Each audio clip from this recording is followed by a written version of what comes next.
इस महेश का कुछ करना पड़ेगा। साला अपने आप को बहुत स्मार्ट समझता है।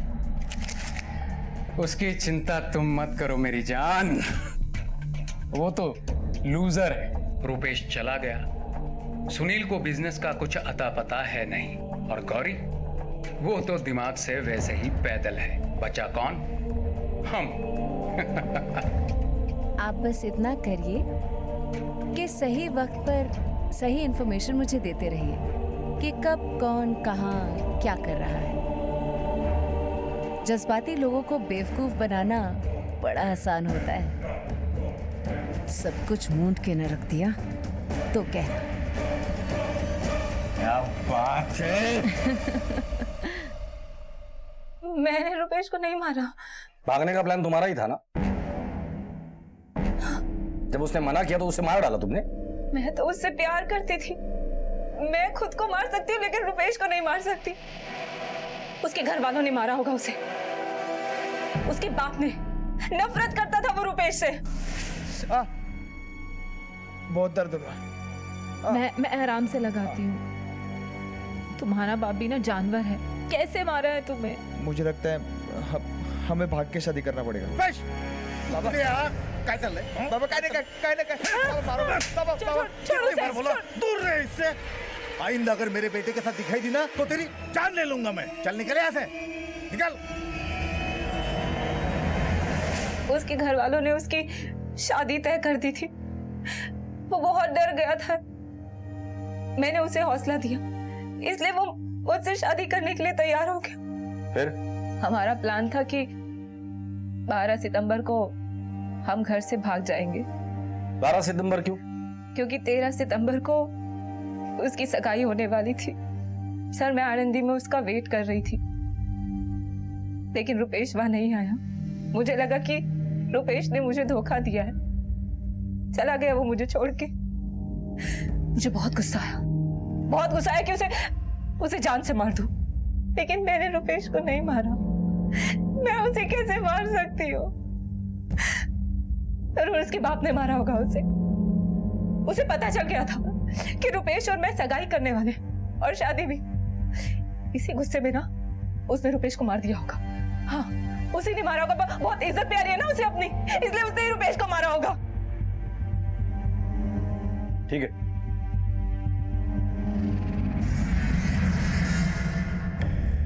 मोरे, हो सकता है ये नलिनी सच बोल रही हो, लेकिन उसके टेम्परामेंट को देखकर लगता है कि वो मर्डर कर सकती है। रुपेश अगर नलिनी को नहीं मिला तो फिर गया था कहाँ? ऐसे मामलों में ये दोस्त काफी मदद करते हैं। उसके दोस्तों को दोबारा से बुला के अच्छे से पूछताछ करो और आनंदी जाके पता करो जो स्टोरी नलिनी ने हमें बताई है उसमें कितनी सच्चाई है। सर, नलिनी रुपेश से पागलों की तरह प्यार करती थी। क्या उसके प्यार का यही पागलपन रुपेश की मौत की वजह बनी थी? क्या रुपेश ने नलिनी का दिल तोड़ा था जिसकी वजह से उसने रुपेश के साथ इतना सब कर दिया? या फिर इस सब के पीछे उसका कोई और ही मकसद था?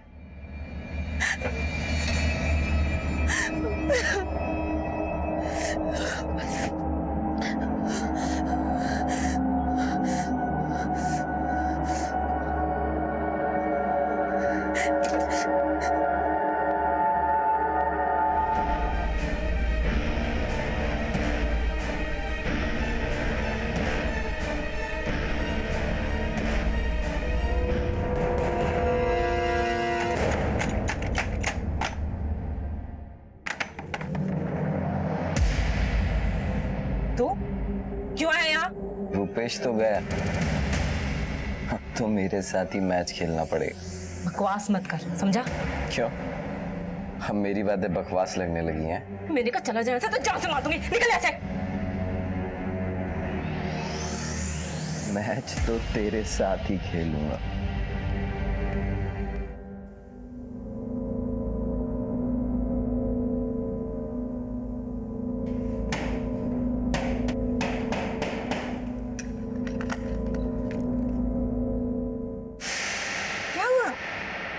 रुपेश आया है और तुम सो रही हो। रुपेश, मेरा बच्चा बात करना चाहता है। मेरा रुपेश आया है। कहाँ है मेरा रुपेश? हो रहा है रुपेश। कहाँ? रुपेश देखो देखो, वहाँ ही है। रुपेश वहाँ ही है। देखो गिरा रुपेश। कहाँ है रुपेश? ये क्या खड़ा है? रुपेश को भूख लगी है, माता ने कहा है उसे खाना खिलाना है। पैसे दो। पर मेरे पास पैसे तो नहीं है अभी। पैसे नहीं। ये लो।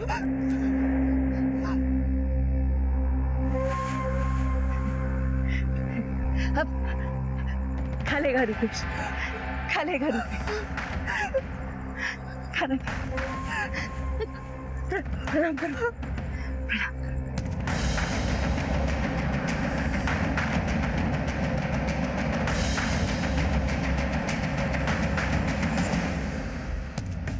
ठीक है, कोर्टात जमा करा पेपर।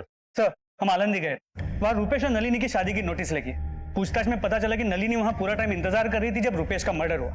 उनके बैंक अकाउंट में भी कोई ट्रांजैक्शन नहीं है, मतलब सुपारी किलिंग का भी एंगल नहीं हो सकता। रुपेश के कॉल रिकॉर्ड्स क्या कहते हैं? तो रुपेश के कॉल रिकॉर्ड से पता चला है कि ज्यादातर वो नलिनी से ही बात करता था। इसके अलावा बाकी जितने भी कॉल होते थे या तो काम के लिए या तो फिर बचपन के दोस्त सन्नी और सद्दाम को। उठाकर लेकर आओ इस सनी और सद्दाम को। सर, रुपेश बहुत अच्छा लड़का था सर। वो एक पढ़ाकू और जिम्मेदार इंसान था। उसको सिर्फ अपने बिजनेस में फोकस करता था। हाँ, लेकिन उसके बड़े भाई को क्रिकेट का शौक था। अगर हम लोग उसके साथ नहीं खेलते थे तो वो हमें मारता था। और जब से रुपेश की लाइफ में नलिनी आई, और नलिनी तो बहुत सनकी किस्म की लड़की थी सर। मतलब रुपेश बेचारा किस्मत का ही मारा था, मैं तो बोलूं सर। घर में जाओ तो उसका बाप सनकी, बाहर और ये नलिनी सनकी। उसका बाप सनकी था मतलब? सनकी बोलेंगे सर, एकदम हिटलर किस्म का इंसान था। बोलो तो जल्लाद था एकदम, साफ बोलूं तो। बाबा से दोस्त है मेरे। वो रुपेश को बेल्ट से मारता था साहब। उसकी दहशत घर में ही नहीं बल्कि बाहर भी थी। तुम दोनों को पता था कि रुपेश नलिनी के साथ भागने वाला है? नहीं साहब, लेकिन जब से नलिनी उसके जीवन में आई तब से वो हमसे दूर रहने लगा साहब। नलिनी को हम पसंद नहीं थे साहब। वो रुपेश को बोलती थी। बहुत गुस्सा आया होगा और तुम दोनों ने ही मिलकर तुम्हारे दोस्त को मार दिया। हम क्यों मारेंगे उसे? हमारा तो जिगरी यार था सर, वो भाई जैसा था सर। हम क्यों मारेंगे उसको?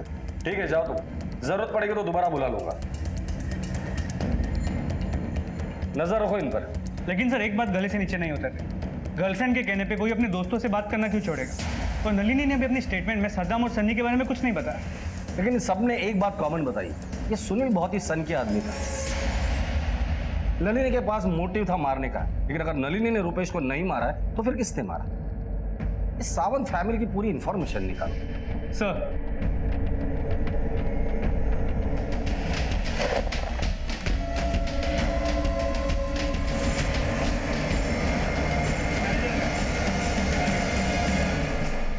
तो सुनील साहब ने पूरी प्रॉपर्टी और ये फैक्ट्री रुपेश दादा के नाम कर दी थी, तो वो उसे क्यों मारेंगे? वो तो महेश ही उनके हाथ लड़ते रहता था। अरे एक नंबर का निकम्मा आहे तू. काही काम करायला नको, दिवसभर नुसतं क्रिकेट खेळायला पाहिजे. फैक्ट्री के सारे वर्कर की तेरे खिलाफ कंप्लेंट है. आज के बाद तुम इस फैक्ट्री में कदम नहीं रखोगे. आज के बाद फैक्ट्री का सारा काम रुपेश देखेगा. सर ये सरासर गलत है. रुपेश तो सुनील की जान था.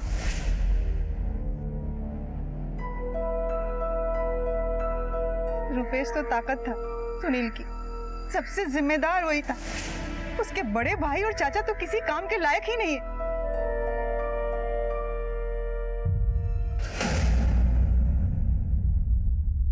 ये सुनील शॉर्ट टेम्पर और गुस्से वाला आदमी था, और उसका गुस्सा रुपेश और नलिनी के अफेयर को लेकर था. मोरे, मुझे नहीं लगता कि कोई भी बाप अपने बच्चे को इतनी बेरहमी से मार डालेगा. सर, घर से लेके बैंक तक सारा पैसा गायब है.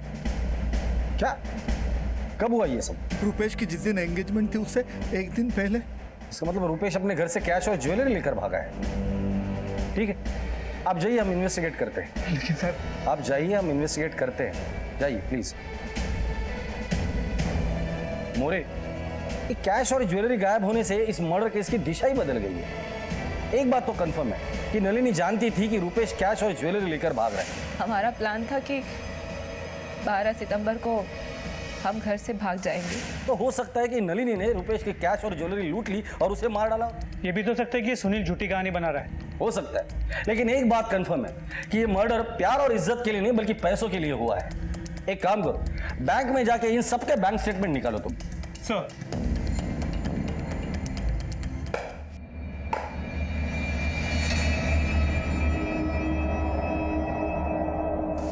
बाबा, हम दोनों एक दूसरे से प्यार करते हैं.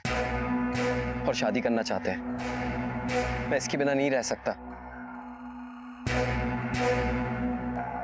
इस 2 कौड़ी की लड़की के साथ तुम शादी करोगे? बाबा प्लीज। तुम्हारी इतनी हिम्मत कि तुम ये कचरा यहाँ तक लेके आए?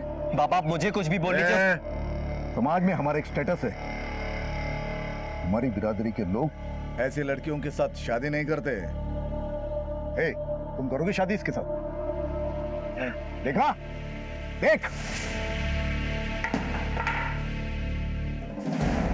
सर ये देखिए, स्टेटमेंट के हिसाब से पूरे पैसे रुपेश ने ही निकाले और यहाँ एक चेक से 1 लाख रुपए महेश के अकाउंट में ट्रांसफर किए गए।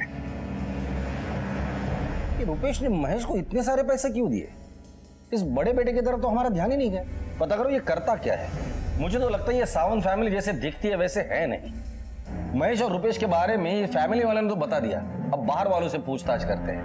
ये सनी और सद्दाम दोबारा बुला लो सर। और हाँ, आसपास के जितनी भी ज्वेलरी शॉप है उन सबको अलर्ट कर दो। जिसके पास भी ज्वेलरी है वो बेचेगा जरूर। सर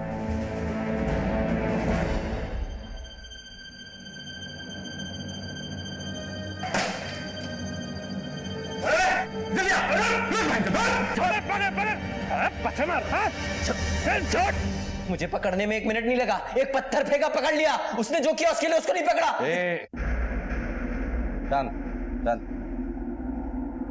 पुलिस में पत्थर मारने का बहुत शौक है ना तुझे?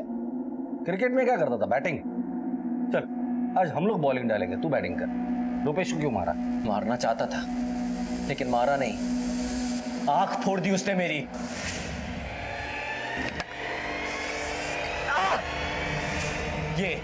ये देखिए,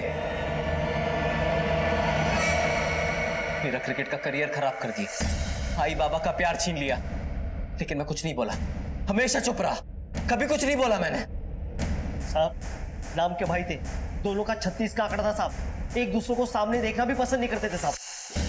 महेश को क्रिकेट का भूत सवार और रुपेश को इश्क का। दोनों के दोनों बेकार थे सर। जब से मेरी आग गई तब से मैं क्रिकेट नहीं खेल पाया। बस अपने आप को दिलासा देने के लिए बच्चों को कभी कभी सिखा देता हूँ। सिखाना क्या साहब, सही है ना? ये नलिनी है ना, पहले महेश की गर्लफ्रेंड थी। महेश की आंख क्या फूटी, इसकी तो किस्मत ही फूट गई साहब। मुझे हर तरफ से धोखा मिला। बाबा ने सारा हिसाब किताब रुपेश के हाथ में सौंप दिया। मुझे एक एक पैसे के लिए उसके सामने हाथ फैलाना पड़ता था। ऊपर ऊपर तो हाथ जोड़ता था साहब, लेकिन अंदर ही अंदर ना लावा था लावा। रुपेश की फेंकी हुई बॉल मेरी आंख पर लगी और मेरी आंख फूट गई। मैंने पुलिस में कंप्लेन भी की क्योंकि मैं जानता था कि रुपेश ने जानबूझकर मेरी आंख फोड़ी है। लेकिन नहीं, ना तो आप लोगों ने मुझ पर भरोसा किया, ना मेरे घर वालों ने। आज आपको मेरी कंप्लेन लिखनी पड़ेगी। हाँ, आग गई है मेरी आंख, कोई बटुआ चोरी नहीं हुआ है। कर क्या रहे हैं आप लोग? आज मेरी कंप्लेन लिखिए आप। देखो हमने वो तहकीकात कर ली है, वो तो सिर्फ एक एक्सीडेंट था। अरे खाक एक्सीडेंट था। अरे साफ साफ क्यों नहीं कहते कि आप लोगों को कुछ करना नहीं है? बॉडी सूरत पे जा रहे हो उसकी आप। इसीलिए मैं आप लोगों पर अपनी भड़ास निकालता हूँ। अपनी भड़ास निकालने के लिए तुमने रुपेश को मारा, उसकी आंखें फोड़ी और पुलिस वालों पर भड़ास निकालने के लिए उसका कटा हुआ सर पुलिस स्टेशन में डाल दिया।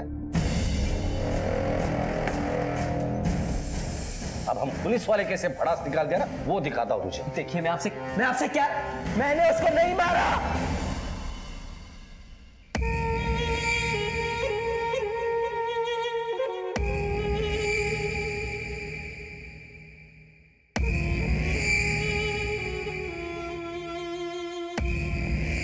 रुपए से तुम जलते थे और गुस्से में आकर तुमने उसे मार डाला, सच है या नहीं? मैंने उसको नहीं मारा।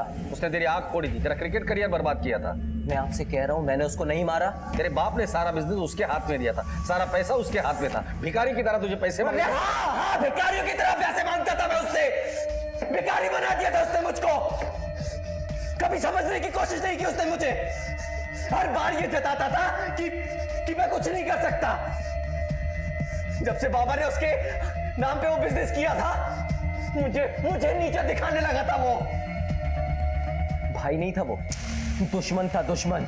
कभी किसी बात पे मेरा साथ नहीं दिया और मरा होगा ना उसी लड़की के चक्कर में। वो लड़की तो तेरी गर्लफ्रेंड थी ना? क्या बकवास कर रहे हैं आप? क्यों? तेरा उस लड़की का अफेयर नहीं था? था, मेरा अफेयर था उससे, लेकिन उसने भी वही किया। मेरी आंख फूटने के बाद जाकर सो गई वो उस रुपेश के साथ।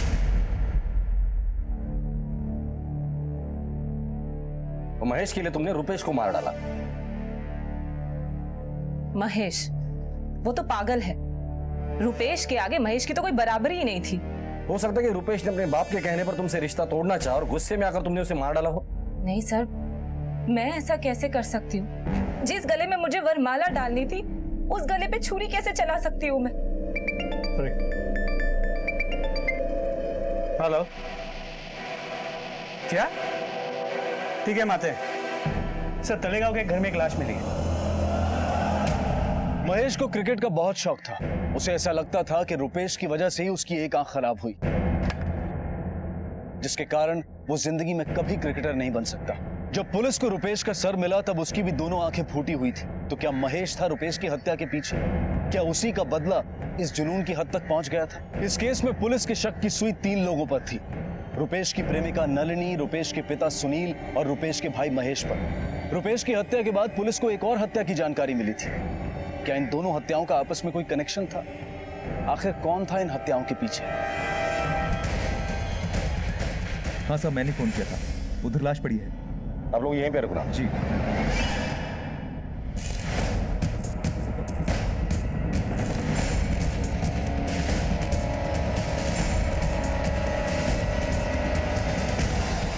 ये तो सनी है। रूम की तलाशी लो। सर, मुंह से झाग निकल रहा है, लगता है पॉइजनिंग का केस। 2 ग्लासेस है, एक सनी का है, तो दूसरा कौन था?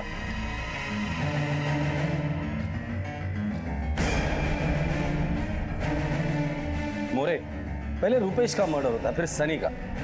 मुझे लगता है कि किसी ने सनी पर नजर रखी हुई थी। जैसे वो हमारी कस्टडी से बाहर निकला उसे मार दिया।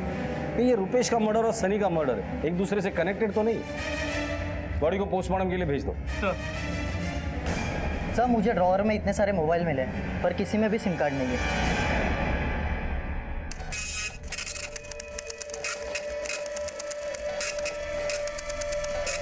सनी के अकाउंट में इतने हेवी ट्रांजैक्शंस, आखिर वो इतने पैसों का करता क्या था? मोरे, रुपेश, सनी, सद्दाम, 3 खास मित्र, जिसमें से रुपेश और सनी मारे जा चुके हैं, बचा है सद्दाम। कुछ तो लिंक है जो हमसे छूट रही है। उठाकर लेकर आओ इस सद्दाम को। सर,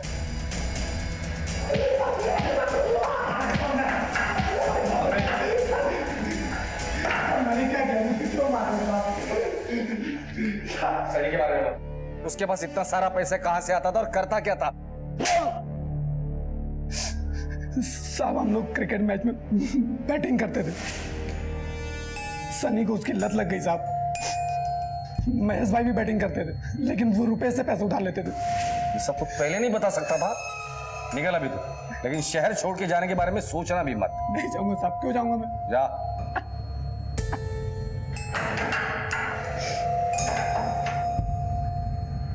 मोरे, इस सनी ने किन किन लोगों से कितने कितने पैसे लिए इसके डिटेल निकाल। और मोबाइल, उसके पास इतने सारे मोबाइल थे, पता करो ये एक ही सिम कार्ड यूज करता था या अलग अलग सिम कार्ड थे। अगर अलग अलग सिम कार्ड है उन सारे सिम कार्ड के कॉल रिकॉर्ड्स निकालो। सर,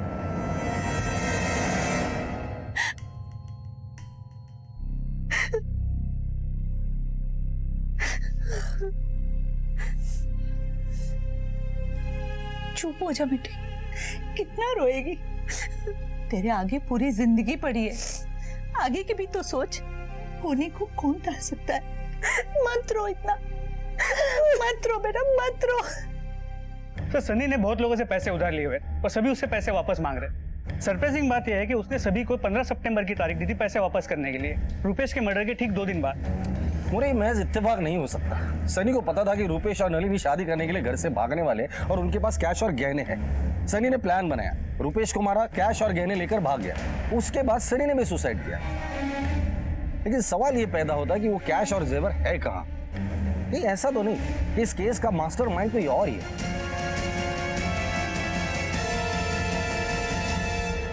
एक काम करो, सनी के जितने भी फोन्स हमें मिले सारे कॉल रिकॉर्ड बारीकी से चेक करो।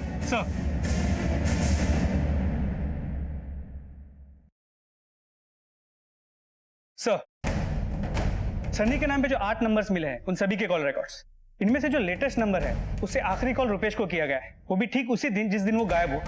सर, एक सरप्राइजिंग बात और है, इन सभी नंबरों से एक नंबर पे लगातार बातचीत हुई है। किसका नंबर है?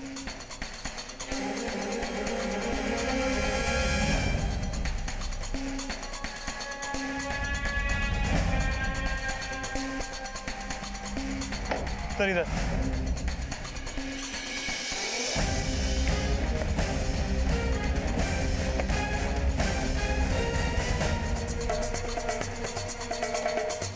क्या तो ताला लगा हुआ है?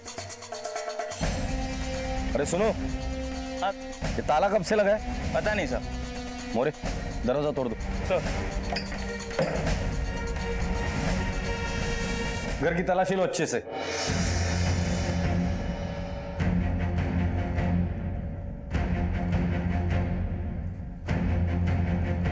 सर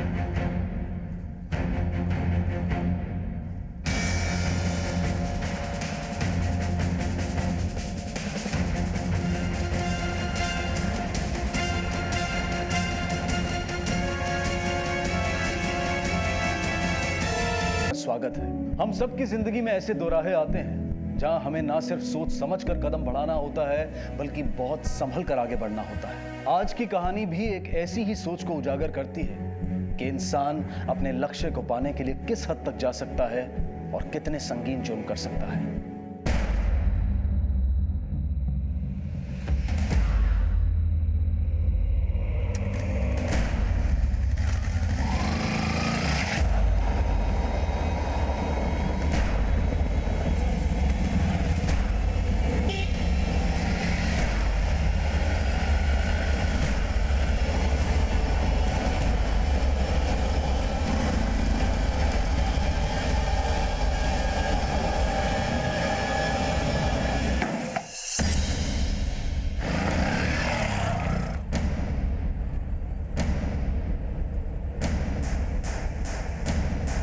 आसपास जाके चेक करो, देखो किसी ने कुछ देखा है क्या। जल्दी सर, सर जल्दी आइए।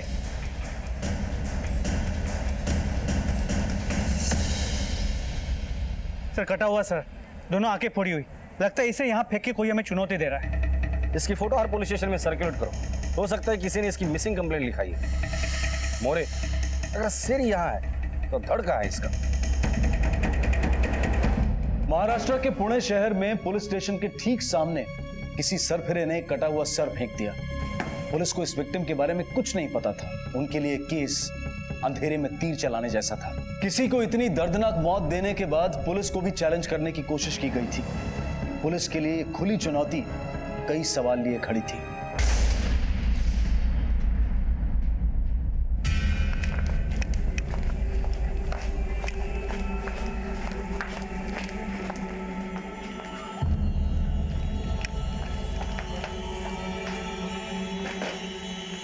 टुकड़े टुकड़े कर देने चाहिए थे उसे, खत्म कर देना चाहिए था उसे। चुप कर, जो हुआ सो हो गया। अब एक शब्द भी मुंह से मत निकालना। ढिंढोरा पीटोगे तो सबको पता चल जाएगा। भूल जा सब कुछ। कैसे भूल जाऊं? उसने मुझे धोखा दिया है, मेरे साथ चीटिंग की है, उसने इस्तेमाल किया मेरा। उस कुतरे को कैसे भूल जाऊं मैं? उसकी सारी चीजें खत्म कर दूंगी, जला दी दूंगी, जला के राख कर दूंगी, जला के। नहीं, मुझे धोखा दिया, कुछ जला के राख कर दूंगी मैं, खत्म कर दूंगी सब कुछ, जला के राख कर दूंगी। छोड़ मुझे, मैंने कहा ना छोड़। सब कुछ जला के राख कर दूंगी मैं, सब कुछ खत्म कर दूंगी मैं।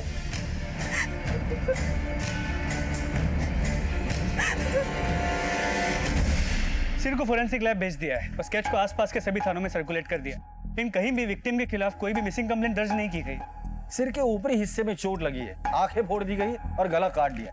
इस तरह का मर्डर तो तभी होता है जब दो लोगों में बहुत पुरानी दुश्मनी हो। लेकिन सबसे पहले हमें विक्टिम को आइडेंटिफाई करना होगा। तो लड़का जवान है या आईवीआर का चक्कर भी हो सकता है। हो सकता है। विक्टिम की फोटोग्राफ्स हर न्यूज़पेपर में सर्कुलेट थे। मोरे, सिर को काट के पुलिस स्टेशन के सामने फेंक कर इस खूनी ने हम पुलिस वालों को चैलेंज किया है। हो सकता है इस खूनी की हम पुलिस वालों से कोई पुरानी दुश्मनी। पता करो, हाल ही में कोई केस दर्ज हुआ था जिसका मुजरिम ये सब कर सकता है सर। और हाँ, खबरियों को काम पे लगा दो। पता करो इस एरिया में या आसपास कहीं लड़ाई झगड़ा मारामारी का वाकया हुआ था जिसके चलते ये मर्डर हुआ है। सर, पुलिस स्टेशन तक लाकर फेंका गया है, मतलब धड़ भी दूर नहीं ले गया होगा। अपनी सर्च टीम को काम पे लगा दो। सर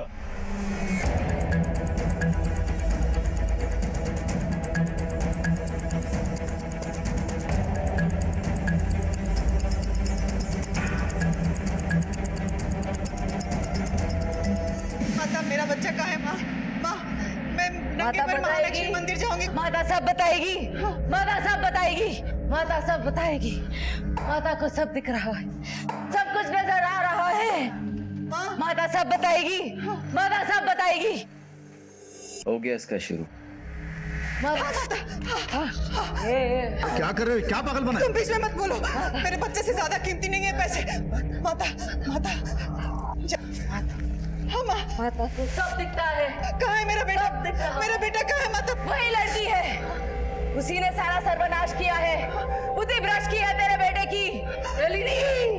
नलिनी ने सर्वनाश किया है तेरे बेटे का। मेरा बच्चा आ जाएगा मेरे पास। चला गया तेरा बेटा, लेकर भाग गई वो उसे।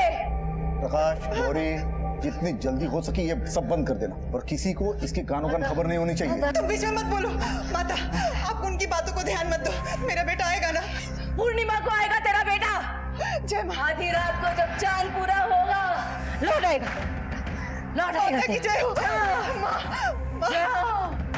सर, आसपास किसी भी झगड़े की कोई खबर नहीं और उस फोटो को भी किसी ने नहीं पहचाना और अब तक उस कटे हुए सर के धड़ का भी कुछ पता नहीं चल पाया है।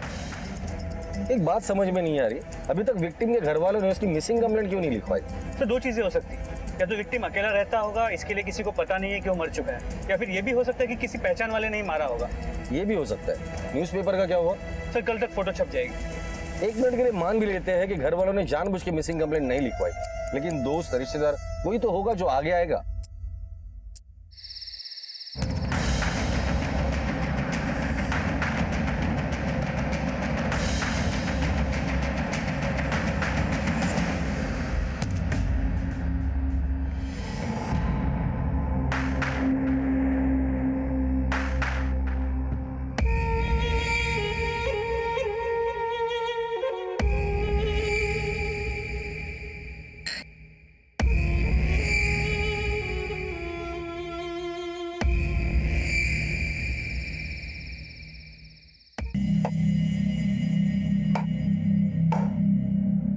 महेश बाबा खाना लगा दिया है। महेश बाबा क्या करता है? लागे ला, जब देखो तब क्रिकेट। बाबा खाना यहाँ रख दिया है, खा लेना।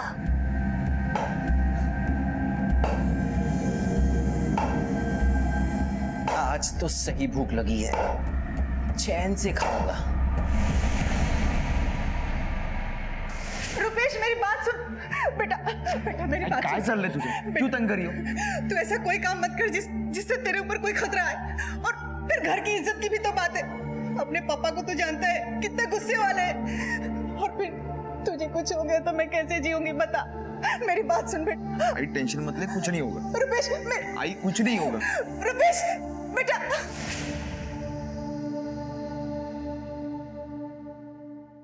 तुम्ही डायल केलेला नंबर बंद आहे, कृपया थोड्या वेळाने पुन्हा प्रयत्न करा।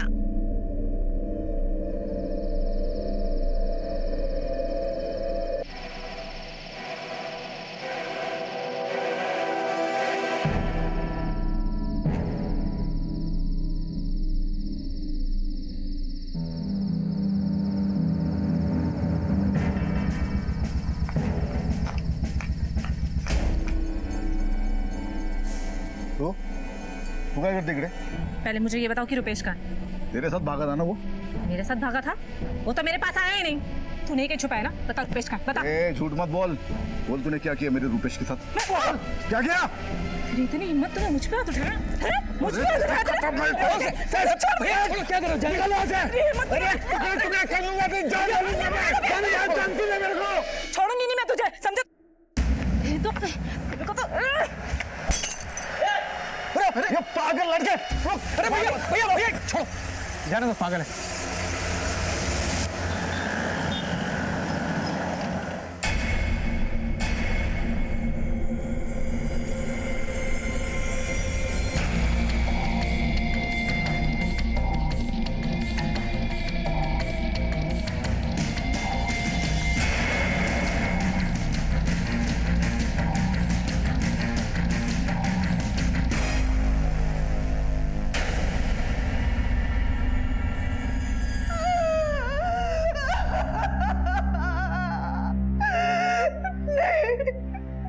मैंने देख पाया जिस सर को गोद में रखकर सुलाती थी, उसे इस हालत में कैसे देख पाती मैं नहीं देख पाई। हमारा ही बेटा है वो। 2 दिन से लापता था। अगर 2 दिन से लापता था तो पुलिस कंप्लेंट क्यों नहीं की? उस लड़की के साथ भाग के उसने जो समाज में हमारी नाक कटवाई, पुलिस में कंप्लेंट कर और इज्जत का फालूदा नहीं करना था हमको, इसलिए नहीं की। किसके साथ भागा था? नलिनी।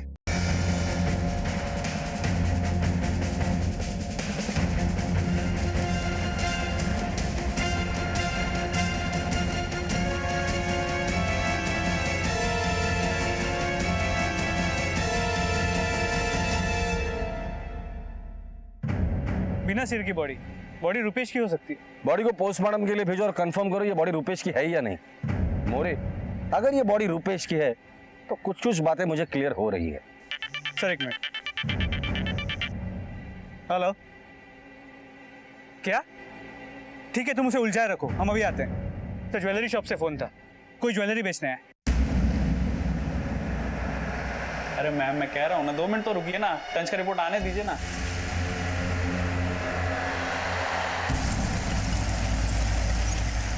और कितनी देर लगने वाली है? थोड़ी देर बस, आने वाली टंच की रिपोर्ट। चोरी का सोना बेचने की असली जगह मैं बताता हूं आपको। ले चलो इसे। हमें अंदाजा नहीं था इस चेहरे के पीछे एक दूसरा रूप भी छुपा हुआ है। क्यों किया ये सब? मैं सावंत परिवार के घर में आके रहने लगी। तनीमाला काम था दिला साहब, पर मैंने कभी इज्जत नहीं की। हर बात पे धुतकारते मुझे। ये रख और जा, रख। तंग आ गई थी मैं इस जिंदगी से। फिर एक दिन रुपेश का दोस्त सनी मुझे मिला। हम दोनों एक दूसरे को पसंद करने लगे। धीरे धीरे दूरियां भी नजदीकियां बन गई।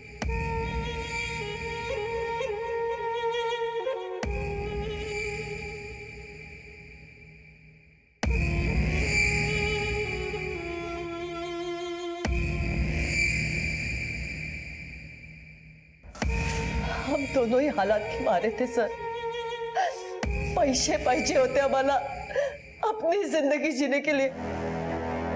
सनी रुपेश का जिगरी दोस्त था।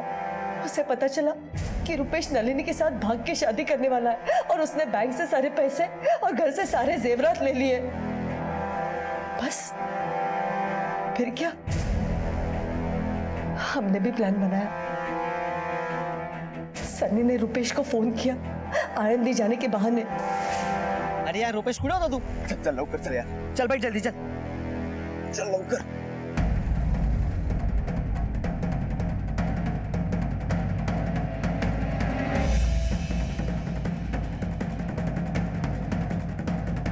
काय झालं यार? कार्बोरेटर का नाटक होगा यार। देख देख जल्दी देख, देखना जल्दी करना। हाँ हाँ बघ तू, थांब जरा।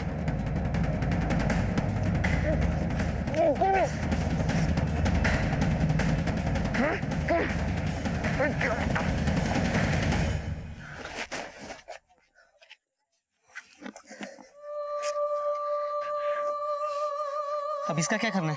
इसका क्या करना है वो मुझे मालूम है। ऐसा कुछ करना है कि शक पूरा महेश पे जाए। पर कैसे? हमारा इरादा रुपेश को मारने का नहीं था। रुपेश ने हमें पहचान लिया था और घबरा गया, इसलिए हमने उसे मार दिया और उसकी लाश को फेंकवा दिया। रुपेश के मरने के बाद हम अपने बचने की तरकीब सोचने लगे। सर, मुझे महेश को फंसाना था, इसलिए मैंने रुपेश की आंखें फोड़ दी और सनी से कहकर सर पुलिस स्टेशन में फेंकवा दिया था ताकि महेश पकड़ा जाए और मेरा बदला पूरा हो जाए। वैसे भी महेश से मेरे बेइज्जती का मुझे बदला तो लेना ही था। सनी को क्यों मारा?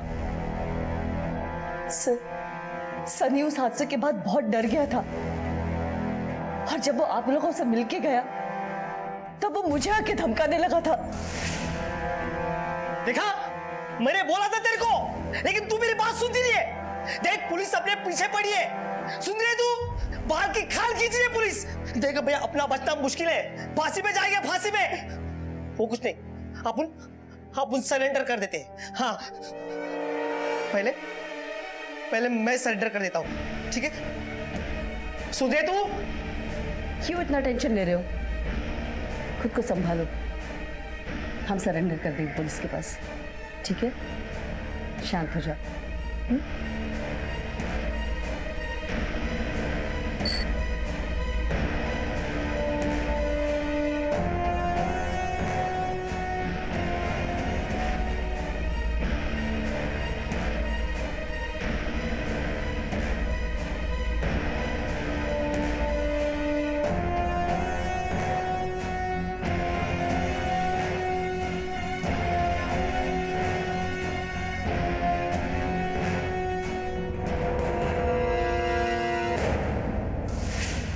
मैं गहने बेचकर कहीं दूर जाना चाहती थी। जो लोग स्वार्थ और लालच में आकर ऐसा घिनौना काम करते हैं ना, उनके कर्मों की सजा उन्हें मिलती जरूर है।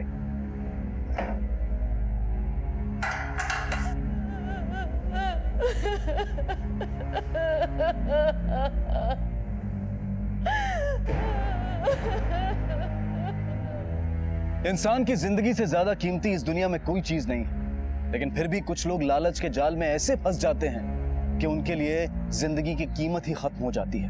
हर कोई चाहता है कि वो एक अच्छी जिंदगी बिताए, उसे किसी चीज की कोई कमी ना हो, लेकिन अपने मन और अपनी इच्छाओं पर काबू रखना इतना भी मुश्किल नहीं है। ये जरूरी नहीं है कि जिंदगी ने हमें जो नहीं दिया है वो हम किसी और की जिंदगी से छीन लें। सपने जरूर देखने चाहिए, लेकिन उन सपनों को सच करने के लिए मेहनत करनी पड़ती है, अपनी नींद की कुर्बानी देनी पड़ती है। इस दुनिया में हर किसी को चीजें प्लेट में सच कर नहीं मिलती हैं, उन्हें अपनी जद्दोजहद से हासिल करना पड़ता है। बेहतर जिंदगी जीने का हक सबको है, लेकिन उसकी कीमत किसी की जान या कोई गुनाह हरगिज नहीं हो सकता।